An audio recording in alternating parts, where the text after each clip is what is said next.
I was not going to address any of this publicly.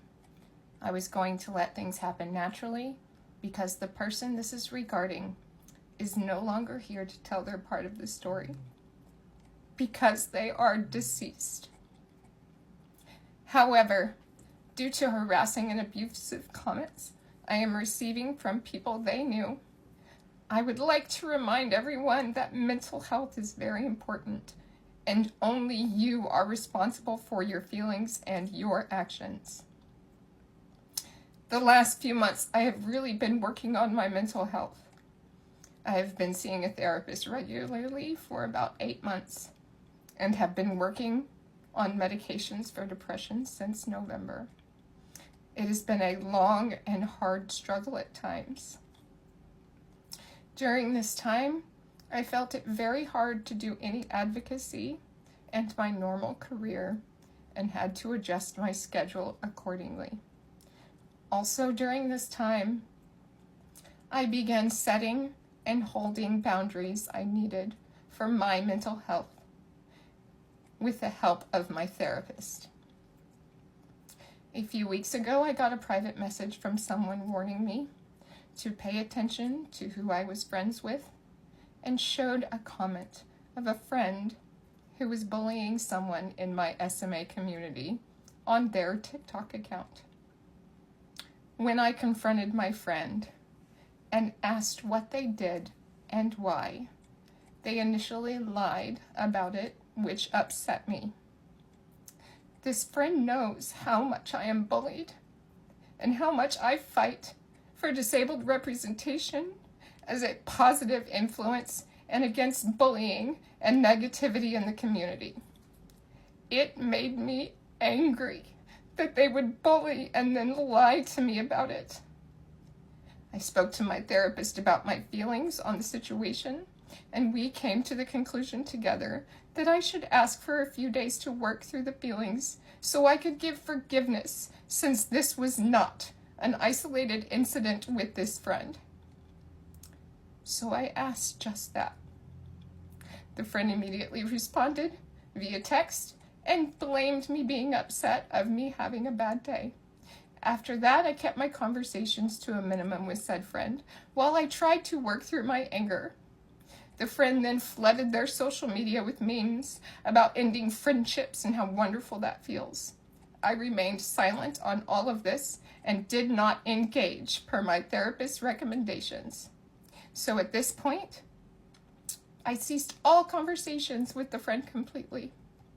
After 6 days of memes and slights on social media against me, the friend sent me a text and gave me an ultimatum to forgive them and talk to them right now, or we are no longer friends. They were not respecting my boundaries even more at that point, which made me agree that the friendship was over. I wrote what I thought was a very kind text, telling them I enjoyed our friendship, but that the constant boundary crossing was not something that was compatible with our continue being friends.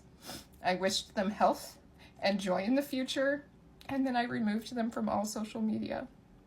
I did not block them, I just removed them.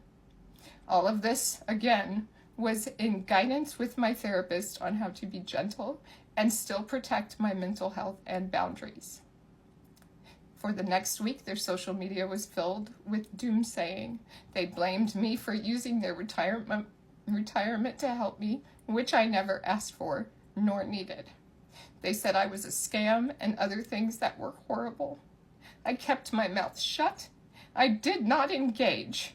I did not want to harm them further or spread rumors or negativity or hate against them. It was not necessary, as they were having a mental crisis and needed help, not harm.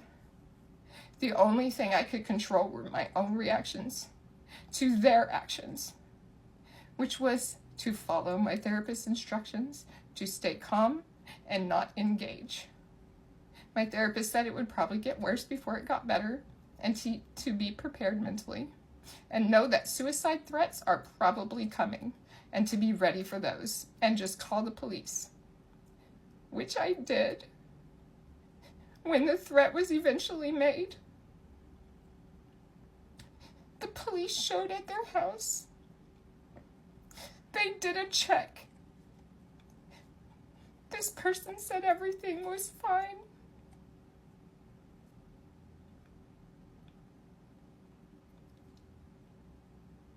And the police left. The next day, the police showed up at my house at 2 a.m. to let me know that my friend has passed. The police said there was no foul play involved, and to not feel responsible as I did everything right for the friend during their mental crisis. I do not deserve blame for this, as I was preserving my mental health as a priority in my life. I urge everyone to do the same, even if it's the hardest thing you will ever do.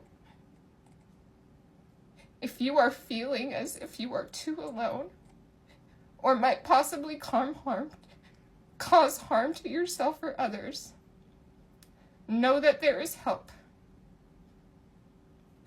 Please call 988 on your phone to talk or chat with someone who will listen. You are never alone, even if you feel like it.